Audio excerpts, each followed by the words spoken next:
We all make dumb decisions in life, but in this case, I was stupid. Very stupid. I arranged to meet a guy off Tinder, but because of my heightened anxiety about driving, I stupidly arranged for him to pick me up outside of my house. I'd been talking to him for a few weeks at least, but that's still not redeemable. I know that. The choice I made on this day could have ended me, but thankfully I'm still around to tell this tale. The guy picked me up in his car and told me he planned to take us out for sushi. I love sushi, so I thought, great. He put the name of the restaurant into his GPS and we were off, making pleasant conversation along the way there. Until I started seeing woods when I looked out my window. I felt very confused. We were supposed to be going into town, not deep into the wilderness and in the middle of nowhere. Fear hit me hard then. He said, I swear the GPS is taking me through here. I didn't choose this path. Please, just get us back to civilization, I said. My eyes were wide and I must have looked like a deer in headlights. His face was completely apprehensive, so he must have known that I was scared completely shitless. I thought to myself, I should have just conquered my anxiety about driving and met him somewhere in public. Or better yet, not met with this guy at all. What was I thinking? I'm gonna get murdered here in these woods. I tried checking my phone to see if I could assist him with the GPS. That's when he said those spine-chilling words to me. There's no signal out here. I remember thinking to myself to try to just look calm. Don't let him think that you suspect he's onto something. But man, I was terrified. The tips of my fingers were cold while I was simultaneously sweating.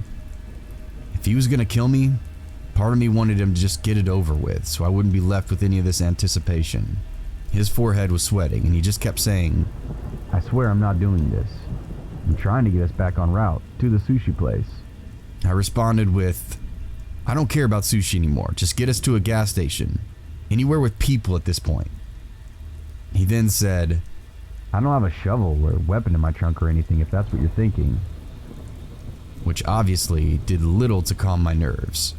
We finally reached the restaurant after what felt like an eternity. I'd never been so scared in my life. I didn't have much of an appetite and I was physically trembling when we arrived. But I figured he didn't kill me when he had the chance, so I guess it was safe now to continue with our date. I already planned on taking an Uber home because I didn't want to go through that experience again. I was shocked out of my mind when he then asked, So, when do you think we'll have sex? I nearly choked on the piece of sashimi. What? I had no idea where this was coming from. I didn't know how he could even ask me something like that on a first date, when he literally just saw me pale as a ghost just moments ago. You know, like, how long will you make me wait for it? A day? A week? A month? I stared at him, dumbfounded. Couldn't even find a response because I was utterly speechless in that moment. Well, I can't wait a whole month. I'm just telling you that right now. I didn't say anything, and the rest of the date was insanely awkward. I said goodbye as I took my Uber home, and only seconds after my driver pulled out of the restaurant parking lot, he texted me to say that he doesn't think it will work out because he needs a girl with a higher libido. Didn't even argue, just texted back a simple okay. Completely ready to be done with this man. When the Uber driver drove me home, he did not take me through the wilderness pathway of that potential murder site. He took me home through streets with other cars and lights. The sweetest scene to my immense relief. I couldn't help but wonder why my date had taken me through an hour drive through the wilderness just to get to a restaurant. But it only took the Uber driver 15 minutes to get me home from that same location. This entire thing was chilling. And I don't know if my date planned on anything sinister or if it was somehow just an honest mistake. Either way, I'm glad I made it out alive. I definitely learned a tough lesson that night. One that I should have already known, but I foolishly ignored for some reason. Don't let strangers from a dating app pick you up in their own car. And to the guy who took me through the woods, let's never meet again.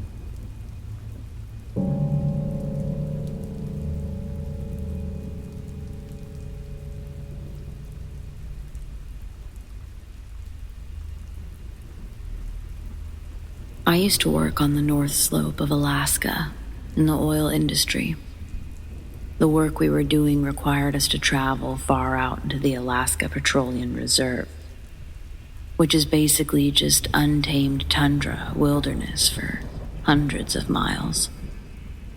The oil companies would build these long ice roads in the winter that would lead to exploration drilling pads. Our job was to go out after they finished the initial drilling and test rock formations for their oil-producing qualities. It was mid-January. The sun hadn't quite come up yet. And when I say the sun hadn't come up, I mean in almost a month and a half. Polar nights are intense. The particular well site that we were traveling to was about 60 miles west of Alpine, Alaska, deep in the wilderness. Our job took a week, but we finished, and we were heading back to camp to finish our hitch and go home. At the beginning and end of the ice roads are guard shacks that you have to check in and out of for safety. No cell reception, and radios work only up to a distance. If you don't check in or out at a set time, they come looking for you to ensure you're not a popsicle. It was about 4 a.m, not that it mattered in the land of endless night, and we were halfway across the ice road. Travel was slow as the speed limit on the road is only 25 miles an hour, and something appeared on the road in our headlights. It was a man in jeans, sneakers, and a hoodie jacket, walking down an ice road in the wilderness tundra at 4 a.m, and it was like negative 20 degrees outside. It's not unusual for the local Inuit people to be out this far hunting. Maybe his snowmobile broke down and he's trying to get back to the guard shack. Seemed plausible. He didn't acknowledge us as our truck rolled up next to him. He just kept shuffling forward. His clothing, while totally not appropriate for this extreme weather, appeared warm and dry. We also noticed he wasn't Inuit, but Caucasian. I rolled down my window and asked if he needed any help and if he was okay. He still didn't acknowledge us, just kept shuffling forward. His face was completely blank, devoid of any thought or emotions. The other guys in the truck suggested that maybe he was in an accident and in shock. I continued rolling my truck alongside him as he trudged along down the road, still trying to get his attention. Even in this extreme cold, I could occasionally get whiffs of a peculiar smell. It was coming off of him. He smelled acidic, if that makes any sense. There was just a lot about this guy that made the hair on my neck stand up. The guy behind me in the truck's crew cab had had enough of it all. He rolled down his window and reached out to grab the guy. He later said that he was just going to try to shake him out of his stupor. Before my buddy's hand could reach him, though, this walking popsicle spun around and latched onto my buddy's outstretched arm. He glared at my buddy and then at me with this look of pure rage, not removing his hand from his arm. If emotions had a physical temperature, this guy could have melted the entire tundra that night. My buddy groaned in pain as he tried to get his arm free from Mr. Popsicle. At that moment, this guy started screaming in our faces. There was so much hate and rage and anger in that scream. It was absolutely terrifying. I slammed on the gas and spun out on the ice for a second before the wheels caught and launched us forward. Popsicle Dude is still holding on to my buddy's arm, and he's trying to pull him out of the truck. He was running alongside the truck while the other guys in the cab held on to my buddy to keep him inside. After several moments, it could have only been a few seconds at most, my buddy tore free from this guy, and we hauled ass to the guard shack another 30 miles down the road. We checked in with the guards and reported what we had just seen. The guard was looking at us like we were pulling a prank. The policy said that they had to check it out regardless. My buddy's arm was sore, and when he pulled back his sleeve, there were noticeable bruises in the shape of a hand all around his arm. We filed a report with the guard and were told to head back to our camp. None of us really wanted to talk about what happened, and it was a quiet drive the rest of the way. We flew home the next day.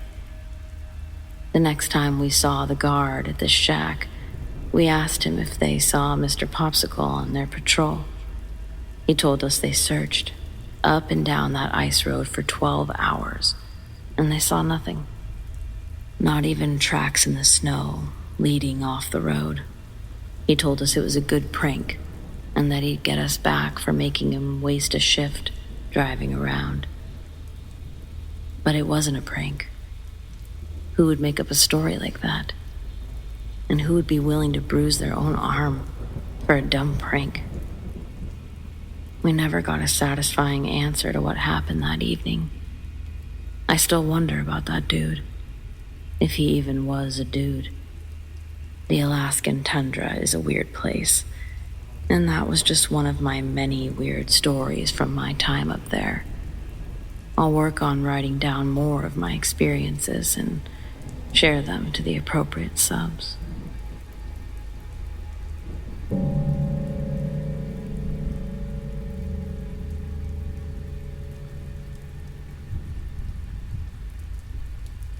This happened back in 2004 in northern Wisconsin. I was 16 at the time, and I was out deer hunting with my dad and one of his friends, Frank. I do remember this day like it was yesterday, though. The dialogue itself isn't word for word, but the idea of it is 100% accurate. My dad and I had a few different stands over an area, maybe 3/4 square mile. He'd been hunting there for at least 10 years, and I'd been going with him since I was around 5. Up until I was about 12, I had just been tagging along. On this particular morning, we walked to my stand first. It was about 5 a.m., and it was still dark outside. I got situated, and my dad and Frank went off to the other 2 stands over a ridge. It was maybe 500 to 600 yards off. Sitting there in the dark is always a little eerie. Not long after my dad and Frank left, I see a flashlight from the general direction of where they headed. Maybe 200 yards away, roughly moving in my direction. I figured they forgot something from the truck, so I radioed to see what they were doing. "We're sitting in my stand. Frank is about to head to the other one," my dad said. Obviously, this flashlight is someone else. This isn't super common, and it's really a big deal. Those woods get crowded sometimes, and there is a spot to park in that general direction. I turn on my light so the other hunter can see that there is someone here. He stops, and then I see the light turn and go into a different direction. No big deal. I end up dozing off while it's still dark out anyway. When I wake up, the sun is now up, and it's around 8 a.m. I sit there for a bit, radio my dad to see if he has seen or heard anything moving. Nothing yet. A couple of gunshots go off in the distance. I got up and then go for a slow walk to get my blood moving a bit. Not far, maybe 30 yards out and then back, trying not to make a sound. I come back to my stand, sit down and take a real good look around. Nothing really going on. I finally look out to my left, where I'd seen that flashlight before, and I see orange. For anyone unfamiliar, hunters have to wear blaze orange during gun season. So I then radio my dad and Frank to see if either one of them was moving around. Dad again says no, and I hear nothing from Frank. I grab the binoculars out of my backpack to see if maybe it is Frank, and it's definitely not. This guy is looking at me through his scope, rifle aimed directly at me. This is obviously a huge no-no, massive rule we all learn in hunter's education. Never point your rifle at something you don't intend to shoot. Still, dumb people still do it. It's obviously few and far between, but it definitely happens. And this is why normal people use binoculars. My first thought is, what is this guy doing? And the thing is, even with me looking at him, he doesn't put his gun down. Now I'm starting to panic, thinking I'm going to be the next hunting murder victim. I slowly grab my rifle get up, staying behind as many trees as I can, and walk down a little path to the side of my stand. My stand was on this little knoll on the side of a much bigger hill. I then radio my dad and tell him what's going on. He tells me to sit tight and stay out of sight. Obviously, as a 16-year-old, I couldn't do that and had to keep looking. Every time I looked, that guy was still aiming in my direction, but was always standing in a different spot. Like I would go to look, go back to hiding, look again, and he would be 30 yards from where he was the last time. About 10 minutes of this goes by when my dad radios me. How you doing, bud? Looking back, he was obviously trying to keep me calm at the time, and I thought he just wasn't taking me seriously. He's still there, but he keeps moving. I don't know what his problem is. Dad told me to just keep hidden and he'll figure it out, that he'd be coming up near him in about a minute or two. And that's when I heard the shot. I lost my mind trying to get a hold of my dad. Did he just get shot? Where is he? Did he have to shoot that guy? What is going on? I sit there for maybe 2 to 3 minutes and felt like hours. Alright, come on out and head towards my stand. I peek up a little over the knoll, and I see my dad waving from along the ridge the random guy had been on. I make the trek on over to him to see what happened. Turns out Frank was feeling a little restless. Took a little stroll and ended up on the other side of that particular ridge that stranger was on, not even knowing he was there. He had knocked his radio battery loose while he was getting situated earlier that morning, and had no idea anything was even going on. The shot I heard was actually Frank shooting a deer. Dad said as soon as Frank shot, the guy walked off away from us toward that logging road. We helped Frank out with his deer and decided to call it an early day. Although I was extremely nervous, the rest of the week went on with no incident.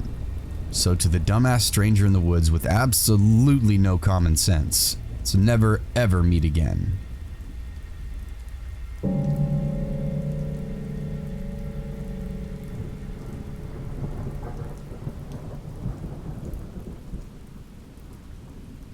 I'm a female in my late 20s, and this happened fairly recently. Nothing bad happened to me, but I'm lucky it didn't, and it easily could have. There's a conservation area that I used to like to walk in regularly. It's beside a golf course, near an ordinary subdivision, just off a busy road, and it's popular with dog walkers, photographers. The conservation area is fairly well maintained and alerts its users that there are hidden cameras everywhere. My point in bringing attention to all of this is to say that, by all accounts, this is a very safe, vanilla, urban wooded area in a populated area. One big thing about me is that I like isolation to recharge. I dislike crowded trails, and by convention go in off-peak hours, or when the weather is unpleasant. Not dangerous, just unpleasant. Too cold, lightly raining, foggy, etc. I stay safe, but I like there to be as few people around as possible. In a city, in daylight, I don't feel like I'm taking any risks by doing this. There was one day that I went around 4 p.m. or so on a frigid, rainy Monday in November. On days like that, there are maybe only 1 or 2 dog walkers, but today, there was no car in the parking lot, except for a dirty blue pickup truck with a man sitting in it. I noticed that he was looking at me, but that didn't really bother me. I was just happy to see the trail was empty. On this particular day, I went to the area to practice my navigation skills. I was learning how to use a compass at the time, and it's good to practice that skill in an area that you won't get lost. So, I decided to go off the trail to a big pine plantation, which is a big open area with large, mature pine trees, if you're not familiar. It's not a hiking area or really that interesting in any way, and definitely off trail. You wouldn't get there unless you really wanted to get there. So I pick my first landmark and sight it using my compass, and I'm pacing towards it. I find myself about halfway there when I hear rustling through the bushes. I turn around and I see the man from the dirty blue pickup is there, entering the pine plantation. Mid-50s white man, a little pudgy, wearing a baggy beige cardigan and blue slacks. I feel pretty alert at this point. Feels out of place somehow. I take note but pretend to keep walking around with my compass because I don't want to seem weird. I look at him. He pretends to ignore me. I'm getting a really bad gut feeling about the situation. For some reason at this point, I feel like he's following me.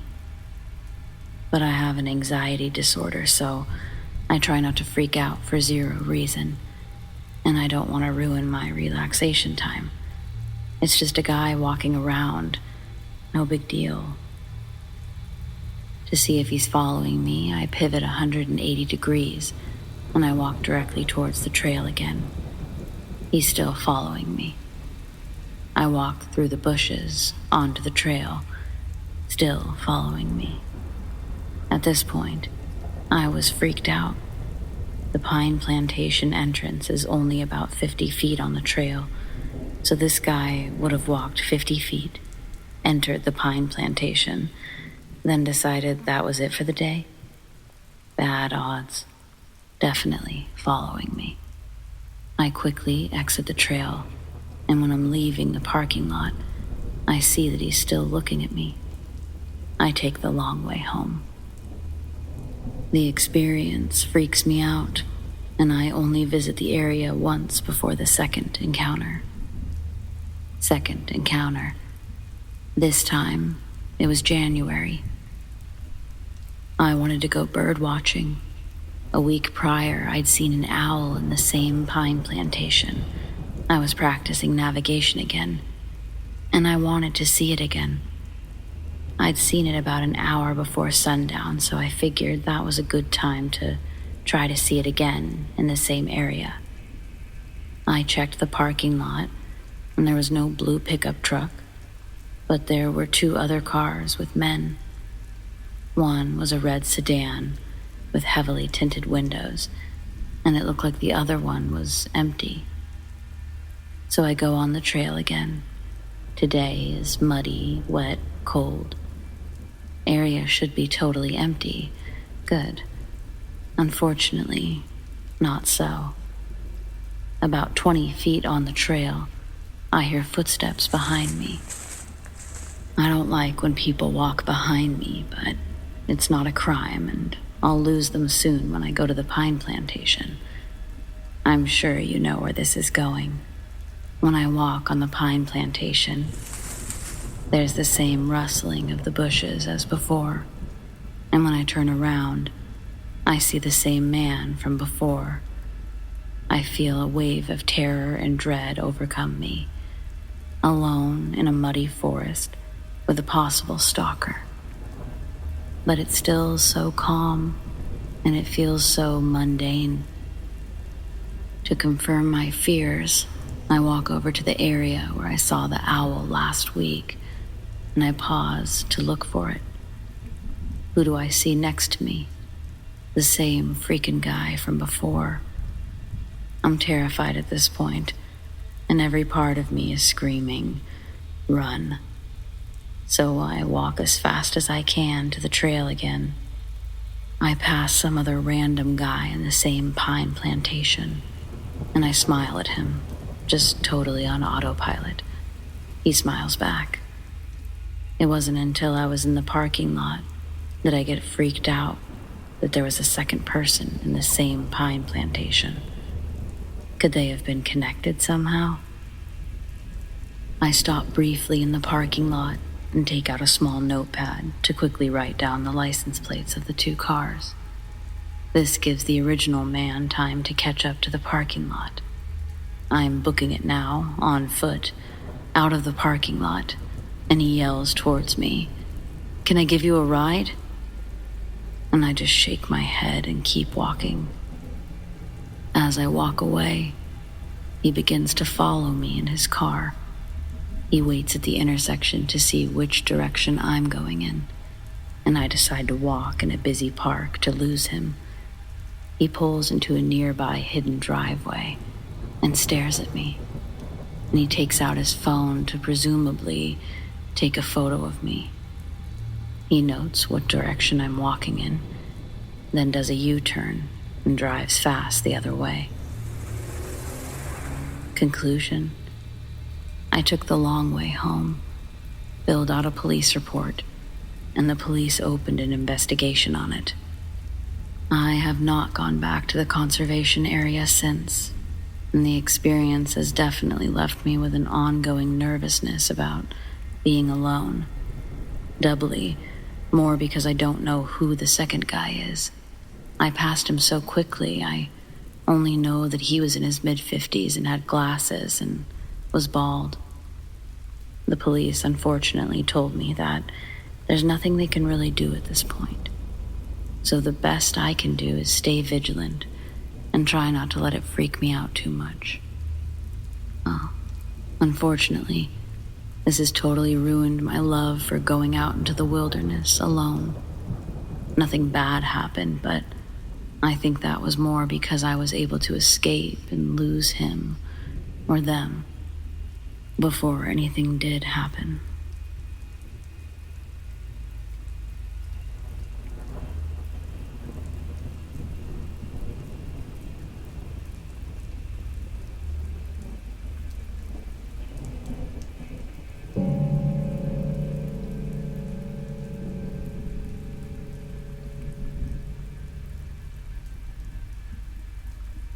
Weird things happen in the Appalachian Mountains. They're as old as time itself, and the people who have lived there will be the first to tell you that it can be otherworldly. And sometimes you just have to turn a blind eye for some of your own sanity and just kind of be like, yep, this is just how it is. I grew up in a small town outside of Pisgah National Forest. Lots of waterfalls, great hikes, beautiful views.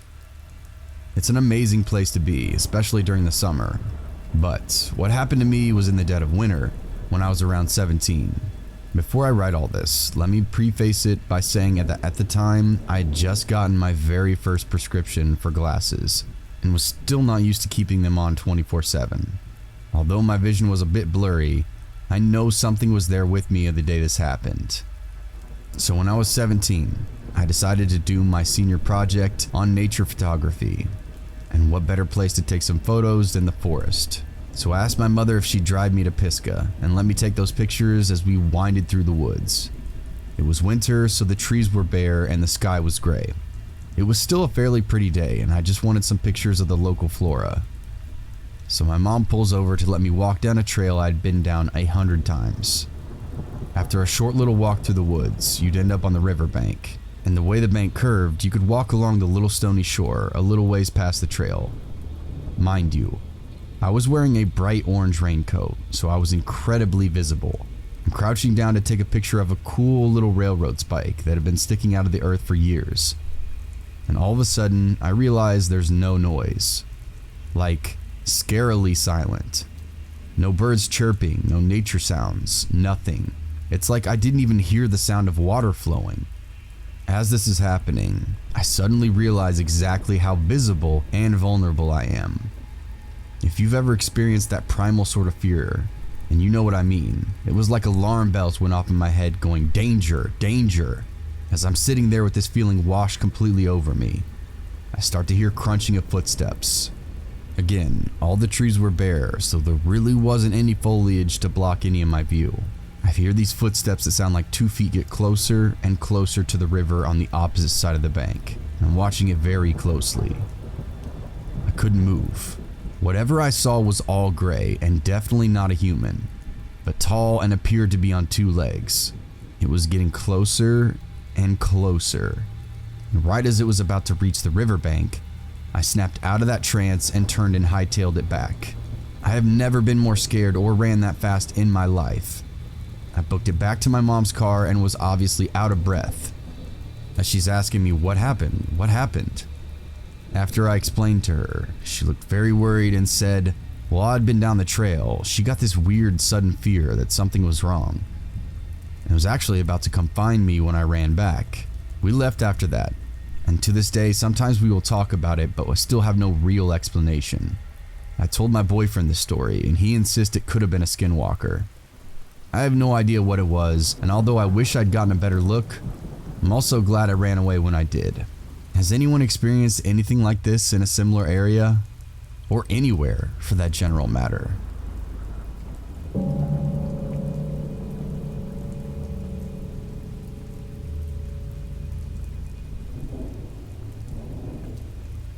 I've posted this on another thread back in August, but I figured I'd share it again. Of the countless hours I've spent in the woods, it's the one time for only a few seconds that I can't explain.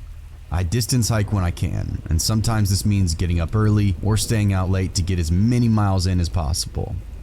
And sometimes that means walking in the pitch dark with a low light headlamp, and it gets spooky. I grew up in the woods of this area. I've slept under a canopy of stars more nights than I can even count. I've trekked thousands of miles of trails, riverbanks, lake shores, ridges, bottoms, bogs, and creeks. I've hunted the game. I'm establishing this because it's important you understand I've heard, seen, and smelt all about this region and that it has to offer in the way of wilderness. My scariest experience, though, happened about at 4:30 in the morning. It was late spring, so the first morning light wouldn't be visible in the treetops for maybe another 30 to 45 minutes. Another hour passed until sunrise, and I was on mile 5. I'm on a low bottom that's wedged between two steep ridges. The trail I'm on was narrow, muddy, and completely hemmed in by a thick underbrush, with young maple and old oak growth. I'm focused on the small light from my headlamp, just one step after the other, completely zoned out. Then I hear a loud crack, and I froze solid. This is the part I have trouble describing. 04:30 in the springtime means I'm the only thing making noise. No birds chirping, nothing. Dead quiet. Mid-step I froze. When fight or flight kicks in, you have these immediate instinct thoughts. The thought that I instantly flashed in my mind as I stood there balancing myself into silence was, if I hear that again, I'm turning around and I'm going back the way I came in a hurry. Why? Because that sound was not a branch breaking. It wasn't deadfall. It wasn't a widowmaker. I was damn sure I just heard something intentional. Hearing it twice, well, that meant get the hell out of here. To describe it as best as I can, it sounded like a decent sized wooden stick being violently whacked against a smallish tree, more a fungo bat sized stick than a baseball bat. The distinction in my head being that this sound was a crack, not a thud or a thump. And I have described it as explosive in the past because it was so sudden and so terribly loud. I had the sense that it was about 50 yards directly in front of me. It was loud and it was clear. Now as I stood there, completely spooked, I realized the soon-to-be worst part of my situation. I knew where the sound came from, and I knew where the trail went. In about 30 yards, I was going to come to a 180-degree turn and start up the ridge going away from the creek. This meant as soon as I got the courage to move towards the noise, I was going to have my back turned to it and get up that ridge. And that made me very nervous. My head's somewhere between meth fiend murderer and Bigfoot bludgeoning. Minutes pass. I just breathe my foggy breath into my glasses and listen. Still nothing, still dead quiet. I've got maybe 20 or 30 minutes until first light. I crank up the headlamp and start to slowly creep towards the 180 turn. When you wear a headlamp in the woods at night, every tree branch in front of you casts a big black moving shadow on the trail, and this definitely didn't help. I get to the turn and quickly make the bend. I'm moving pretty fast at this point, trying to be quiet, taking tiny, shallow breaths so I can listen while humping it up the trail. And then I smell it. A stench hits me that I can't describe. I just imagined wet, rotten death. I've actually worked scenes where humans have expired in a past life as a firefighter, and this was like days-old decomposition, but it just smelled strange. Kept walking fast, and by the time I made it to the top of that ridge, I was huffing, and the first light was showing, but I didn't stop until the full light was out and the birds were chirping. I've heard it all in our woods. I've smelled it all. I'm telling you, I don't know what the hell that was. Deadfall and especially leaved out branches make a lot of noise on the way down. I've heard it many times. I just don't know.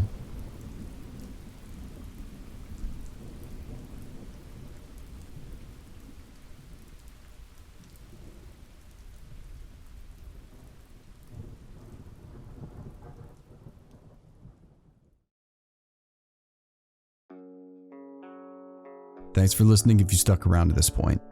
If you haven't yet, please hit the like button, the subscribe button, and that notification bell to be notified when future episodes come out. If you have a true scary story of your own, feel free to send it to my email or post it to my subreddit. You can stalk me on Twitter, you can stalk me on Facebook, and you can also stalk me on Instagram. All these links are below. What's going on, everybody? Thank you so much for listening. If you're still listening, a huge shout out to Amanda Jane over at The Darkest Hour for helping me on this episode and coming on and reading a few stories. She has been on my channel before. It was quite a long time ago. Actually, I think she just featured me a couple of weeks ago on hers. She's such a fucking cool person, man. Like, if you don't or haven't checked her out yet and you're not subbed to her channel, you are missing out, because hands down, no question about it, she is one of the best narrators you'll ever hear. Ever. I promise you. The quality, the content, the sound effects, the ambience, the music, all of it, man. Just what she puts together, I promise you, she fucking kills it. She knocks it out of the park. And on top of that, she's just a fucking really cool chick. We have a lot in same common. Oh my god. We have a lot in common. And yeah.